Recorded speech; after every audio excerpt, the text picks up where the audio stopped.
화면을 봐주세요. 성경은 하나님께서 이스라엘의 왕들을 평가하실 때 기준으로 삼으신 왕을 다윗으로 기록하고 있습니다. 그러나 하나님으로부터 왕으로 택함을 받은 후 다윗의 인생은 너무도 고달팠습니다. 차라리 왕으로 택함을 받기 전 들에 나가서 양치고 하늘에 뜬 달과 별을 보며 시짓고 짐승들로부터 양들을 보호할 그때의 인생이 훨씬 평안했습니다. 예수님의 12 제자들도 예수님을 만나기 전의 삶이 훨씬 평온했습니다. 갈릴리 호수에 나가 고기 잡아서 가족들과 동네 사람들과 함께 먹으며 평범한 삶을 살 때가 더 안전하고 평안했습니다.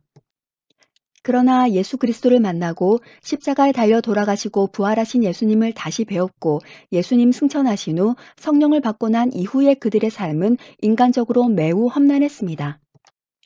예수님의 12 제자들 모두 예수를 잘 믿고 복음을 위해 고생까지 했다며 하늘로부터 세상 사람들이 부러워하는 복을 많이 받아서 멋진 노후를 보내다가 평안히 생을 마감한 것이 아니라 그들은 결국 그들이 믿는 바 곧 진리와 믿음을 지키고 전했다는 이유로 상상도 못할 끔찍한 핍박을 당하고 순교하였습니다. 물론 사도 요한은 순교를 당하진 않았지만 전승에 따르면 끓는 가마솥에 던져졌습니다. 그러나 몸이 상하지 않고 살아나온 후 밤모섬에 유배되었습니다. 사도 바울도 다메섹 도상에서 예수님의 음성을 듣기 전까지가 훨씬 좋았습니다. 다소에서 예루살렘으로 유학 와서 최고 명문인 가말리엘 문화생으로 공부하고 뼈대 있는 집안에 학벌도 좋고 유대인 랍비로서 전도 유망한 삶을 살 수 있었습니다. 그러나 예수님을 만나고 난 후 그는 세상 험난한 삶을 살게 되었습니다. 바울은 평생을 주를 위해 살았으므로 좋은 집에서 좋은 음식을 먹으며 평생 쓰고도 남을 재산과 평안한 삶을 보장받은 상태가 아니라 로마에 있는 차가운 감옥에서 처량하고 초라한 죄수의 신분으로 갇혀 있습니다. 그리고 자신의 순교를 예감한 바울은 디모데에게 이렇게 편지를 씁니다. 디모데후서 4장 9절로 13절. 디모데야, 나한테 빨리 좀 와다오. 나와 함께 있던 사람들은 이런저런 이유로 다 나를 떠났고 내 옆에는 지금 누가 한 명만 남아 있다. 내가 올 때에 예전에 2차 전도 여행을 앞두고 바나바하고 크게 싸워서 헤어진 바나바의 생질 마가, 그러나 후에는 나와 1차로 로마 감옥에 같이 갇혔었던 나의 동역자 마가도 정말 보고 싶으니 데려오고, 감옥 바닥에서 한기가 올라와서 추우니 드로아에 있는 가보의 집에 놔두고 온 내 겉옷도 좀 가져오고 책들도 좀 가져오고 특별히 양피지에 쓴 것을 꼭 좀 가지고 와다오. 생의 마지막을 한 번 들어가면 살아나오지 못하는 감옥에 갇힌 바울은 결국 마메틴 감옥에 갇힌 죄수들이 그랬던 것처럼 그곳에서 풀려나지 못하고 사형장을 향해 걸어갔습니다. 바울은 주 예수께 받은 사명, 곧 복음 증거하는 일을 마치려 하면은 나의 생명을 조금도 귀한 것으로 여기지 않는다고 했던 그의 말대로 자신의 달려갈 길을 다 마치고 머리가 잘리는 참수형을 당함으로 이 땅에서 그에게 맡겨진 사명을 다 감당하고 보좌에 앉으신 이와 어린 양이 계신 그곳으로 갔습니다. 위에서 언급한 사람들만이 아니라 많은 믿음의 선진들이 진리와 믿음을 지키며 말씀을 따라 살고 그 진리를 전하기 위해 엄청난 대가들을 치렀습니다.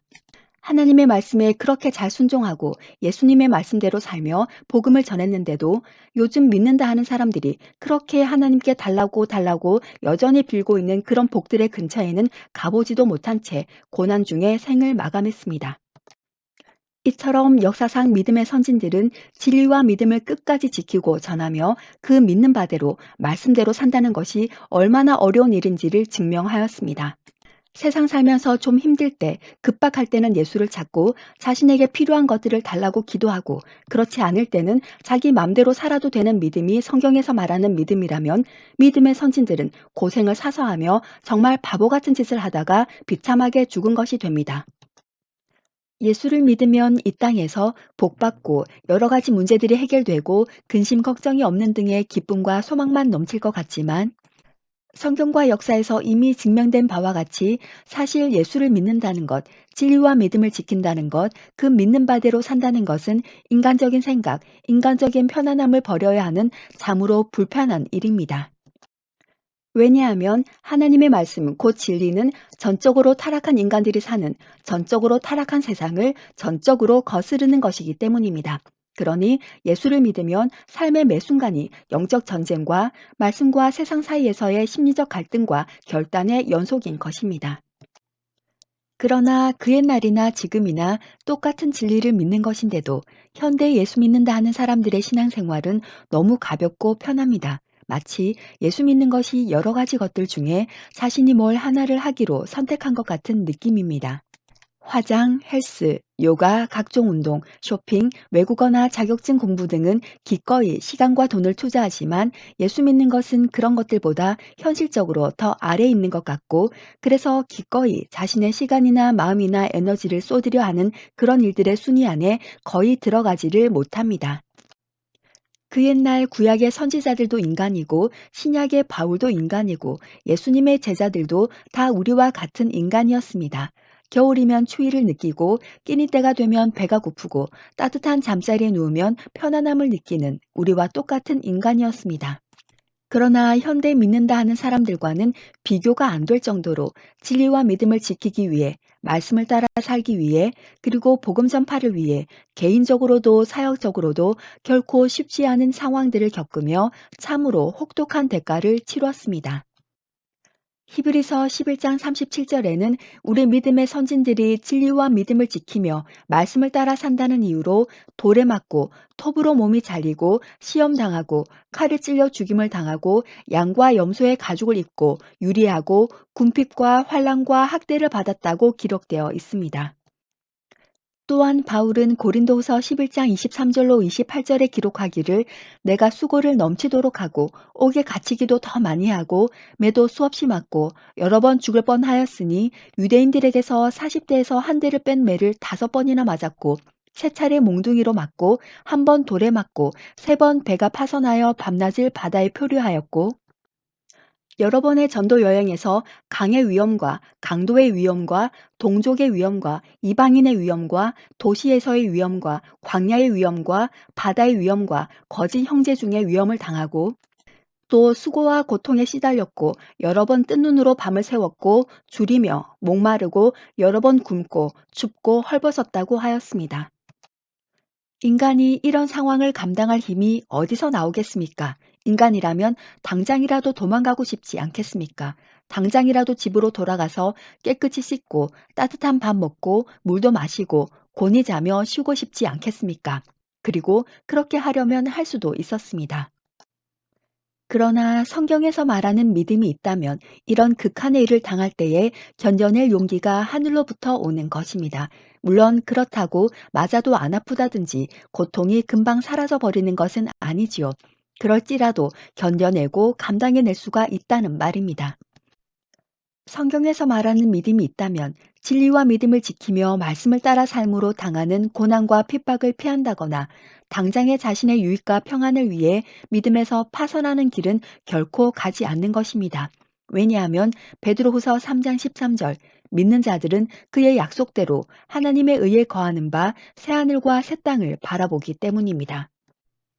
여러분들 중에도 진리와 믿음을 지키다가 말씀대로 살려 하다가 받게 되는 육체적, 심리적 고통을 이겨내셨거나 지금도 이겨내고 있거나 또 앞으로 이겨내실 분들이 있을 것입니다. 또한 저를 비롯하여 제한 접근 지역에서 말씀을 전하시는 어떤 선교사들도 한 인간으로서는 두렵고 무섭지만 압박과 고난을 당하나 이겨냅니다. 무슨 특별히 담력이 강해서 견뎌내는 것이 아니라 내가 어떻게 되더라도 진리와 믿음을 버릴 수 없음에 대한 확신이 있기 때문에 이겨낼 수 있는 것입니다. 극한 상황이면 극한 상황일수록 더욱 죽음이 두렵지 않은 것입니다. 마치 군인들이 전쟁에 나가면 죽을 수도 있음을 알지만 나라와 민족과 가족과 전우를 위해 기꺼이 전쟁터로 나가 목숨을 바칠 각오를 하는 것처럼 말입니다. 그리스도의 군사도 그와 같은 것입니다. 사람들이 관심도 별로 없고 소식을 자주 바로바로 들을 수 있는 통로가 별로 없어서 그렇지 지금도 여전히 선교사들과 현지인들이 진리와 믿음을 지키기 위해 우리나라 사람들은 상상도 하지 못할 고통을 겪고 있고 실제로 순교를 당하고 있습니다. 방법과 형태는 다르겠지만 진리와 믿음을 지켜내고 말씀을 따라 사는 믿는 자들에게 앞으로 그런 일은 비단 그 옛날 믿음의 선진들이나 현재 특정 지역의 그리스도인들만이 겪는 일이 아니게 될 것입니다. 오늘날 믿는다 하는 사람들은 예수 믿는 것을 너무 쉽고 간단한 것으로 오해하고 있습니다. 그런데도 자신들은 천국에 갈 줄로, 구원을 받을 줄로 생각합니다. 지난날 기도하다가 울면서 회개를 한 적이 있다거나 힘든 일이 있을 때 성경을 찾아본다거나 필요한 것이 있을 때 그것을 달라고 기도하는 것 정도 외에 성경에서 말하는 예수를 믿음에 대한 아무런 대가도 지불하지 않으면서 심지어 회심을 하지도 않았으면서 그리고 성경이 말하는 믿음과 구원을 바르게 이해하기 위한 시간, 노력, 관심, 에너지를 쏟는 등의 그 어떤 대가도 지불하지 않으므로 그것을 제대로 알지도 못한 상태에 머물러 있으면서도 말입니다. 청교도 사역자 리처드 백스터는 회심하지 않은 사람, 즉 믿음을 가질 수 없는 상태에 있는 사람에 대하여 지옥으로 가는 길 위에 있으나 자신들의 위험을 인지하지 못하고 영적으로 잠자고 있는 상태로 보았습니다. 쉽게 말하면 구원의 확신을 가지고 지옥 가는 그리스도인이라는 말입니다. 여기서 말하는 그리스도인이란 성경에서 말하는 그리스도인이 아닌 명목상의 그리스도인을 가리킵니다. 다른 말로 표현하자면 믿는 사람이 아니라 믿는다 하는 사람들 말입니다. 제가 왜 이제까지 믿는 사람이나 성도라는 단어가 있음에도 불구하고 굳이 믿는다 하는 사람이라고 표현했는지 알고 계셨으리라 생각합니다. 성도와 교인이 완전히 다른 의미이듯 믿는 사람과 믿는다 하는 사람은 완전히 다른 의미인 것입니다. 설교를 듣다가 고개를 끄덕이고 은혜 받았다고 생각할 수는 있습니다. 그러나 그 말씀이 내 것이 되려고 하면 대가를 지불해야 하는 것입니다. 말씀이 선포될 때에 그 분위기상, 자기 감정이나 환경상 순간적으로 그 말씀이 귀에 들어온 것, 그것이 곧 자신과 그 말씀이 상관이 있는 것은 아직은 아닙니다. 그 말씀이 정말 자기 것이 되기 위해서는 선생된 자들이 말씀의 의미를 풀어주어서 알게 되어 그 순간 고개를 끄덕이며 은혜를 받았다 할지라도 그 말씀이 자신의 머리로 이해가 되고 마음속 깊이에서 동의가 되고 입으로 설명과 고백이 되고 최종적으로 일상에서 그 말씀이 나로부터 나와져야 하는 것입니다. 표정이든 생각이든 말이든 행동이든 결정을 내릴 때든 말입니다. 만약 그렇지 않다면 말씀과 우리의 믿는 바가 우리와 무슨 상관이 있는 것이겠습니까? 사도행전 17장 11절 베르야 사람은 간절한 마음, 준비된 마음으로 말씀을 받아들이고 그 말씀이 정말인가 하여서 날마다 성경을 탐구하고 연구하므로 우리 믿는 사람들도 말씀이 참으로 그런가 하여 그 말씀의 참된 의미를 알기 위해 베르야 사람들이 그랬던 것처럼 말씀과 시간과 에너지를 쏟는 대가를 지불해야 하는 것입니다. 그리고 그 알고 깨달은 것을 일상에서 드러내어 내가 예수 믿는 사람인 것, 곧 내 안에 예수가 계신 것, 다시 말해 세상과 예수 믿는 내가 구별됨이 자연스럽게 은연중에 드러나야 하는 것입니다. 이것이 어떻게 말처럼 쉽겠습니까? 이것은 말씀을 읽는 것과 기도와 자신과의 싸움과 갈등과 시행착오와 회개와 위로와 확신이 끊임없이 계속되면서 성화되어 나가야 가능한 것인 바 어떻게 아무런 대가를 지불함도 없이 교회 가서 목사님께서 준비해 오신 말씀을 듣고 앉아서 그 말씀 한번 듣는 것으로 그 말씀이 자기의 것이 되겠습니까? 이런 경우 그 말씀은 대부분 그 말씀을 준비한 사람의 것이지 아직은 내 말씀은 아닙니다. 자신에게 그 말씀은 교회 밖을 나가면, 아니 설교만 끝나면, 심지어 설교가 진행되는 중에도 잠시 후면 금방 뇌리에서 잊혀져 버립니다. 그리고 베레아 사람들처럼 그 말씀이 그런가 하여 매일 상고했으면 이제는 또 세상이라는 현실이 딱 대기를 하고 있는 것입니다. 그래서 그 말씀대로 살아내려면 세상에 속한 온갖 영역에서 계속 싸워 이겨야 하는 힘들고 불편한 대가를 지불해야 하는 것입니다. 세상 일에도 시간과 돈과 에너지와 마음을 투자를 해야 교육도 받으러 가고 자격증도 따고 외국어도 배우고 취업이나 승진도 하고 건강해지고 예뻐지고 멋있어지는 것이 아닙니까? 그래서 사람들은 그런 일에 실제로 투자를 합니다. 하나님께서 창조해 두신 공기와 자연을 누리는 것 정도 외에 세상에 대가 없이 얻어지는 것이 어디 있습니까? 그런데 왜 이 땅에서뿐 아니라 자신의 영원한 생명이 달린 일에는 아무런 투자도 하지 않고 심지어 신경도 쓰지 않는 걸까요? 예수님이 이미 십자가에서 내 죄 문제를 다 해결했으니 나는 그 사실을 믿는다 하면 그것으로 끝난 것인가요? 그리고 하나님은 그런 나를 구원시켜 천국에 데려가는 의무를 이행하셔야 하는 것인가요? 세상 살기가 너무 편하기도 하고 또 너무 빡빡하기도 하고 세상에는 온갖 흥미로운 것들도 많고 재미있고 또한 교회도 이미 오래전에 성경 찬송이 없어도 대형 화면이 알아서 보여주고 냉난방 잘 되어서 여름에 시원하고 겨울에 따뜻하고 서라운드 입체 음향에 세상 음악과 거의 비슷한 악기와 감성으로 CCM 듣고 부를 수도 있는 등의 세상처럼 잘 시스템화되어 있으니 뭐 그렇게 따로 신경 쓰지 않고 교회 가서 잘 앉아 있기만 하면 또 한 주일이 가니까 자신의 신앙에 대해 아무런 대가도 지불하지 않고 그렇게 깊이 생각도 안 하는 것일까요?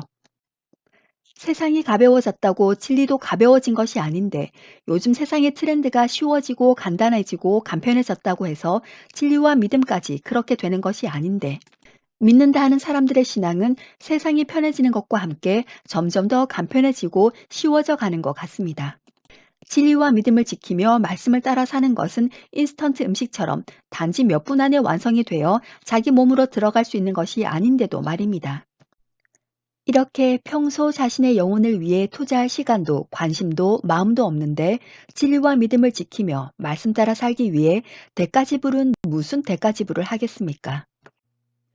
이렇게 살다가 4차 산업혁명이 빠르게 진행되어 그 4차 산업혁명이 자신의 삶의 전 영역에 매우 직접적으로 영향을 미치고 또한 법이 계속 개정되고 새 법이 상정되면 그때는 자신의 믿음을 돌아보기가 이미 늦어 있을 수도 있습니다. 다이어트든 근육이든 외국어 실력이든 무엇이든 단기간에 되는 것이 없듯이 자신의 믿음을 바르게 하고 군사와 같이 강하게 하고 경고케 하는 것도 단기간에 되는 것이 아닙니다. 군 입대했다고 그날 바로 총 쏠 줄 알고 탱크 몰 줄 알고 전투기 조정할 수 있는 것이 아니듯 평소에 착실하게 군사훈련을 받아두지 않으면 군대 있다고 다 군인 역할을 할 수 있는 것이 아니지 않습니까? 진정한 군인이 되기 위해서는 전쟁에서 승리할 수 있도록 훈련을 하는 대가를 지불해야 하는 것입니다.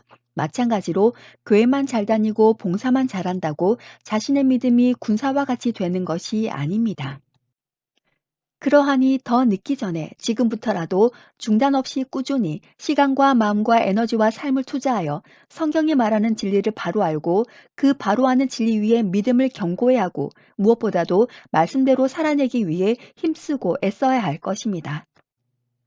지금도 그렇지만 앞으로는 예수 믿는 사람들이 진리와 믿음을 지키는 것과 말씀을 따라 사는 것에 아무런 대가를 지불하려 하지 않는다는 것은 곧 구원 안 받아도 상관없다는 말과 일맥상통할 것입니다. 지금의 세대와 우리가 곧 앞으로 마주하게 될 시대는 더욱 그러할 것입니다. 앞으로는 예수 믿는 것과 믿지 않는 것 사이에서 결단을 내려야 할 때가 올 것입니다. 앞으로는 진리와 믿음을 지키는 것과 말씀대로 살기 위해 자신의 생존과 생명에 준하는 대가를 치러야 할 때가 올 것입니다. 지금 아무런 대가도 치르지 않은 사람이 앞으로 다가올 세상에서 어떻게 진리와 믿음을 지키며 말씀대로 살아내기 위한 대가를 치를 수 있겠습니까? 여러분은 이제까지 진리와 믿음을 지켜내며 말씀을 따라 살기 위해 어떤 대가를 치르며 어떤 수고를 했습니까? 그리고 진리와 믿음을 끝까지 지키며 말씀을 따라 살기 위해 어떤 대가라도 기꺼이 지불하실 일사의 각오가 되어 있습니까? 이상 설교문 잘라서 읽어드리는 참믿음과 구원 올리고스 TV의 설시아였습니다. 마라나타. 그럼 다음 설교문으로 곧 찾아뵙겠습니다. 감사합니다. 구독, 좋아요 부탁드립니다.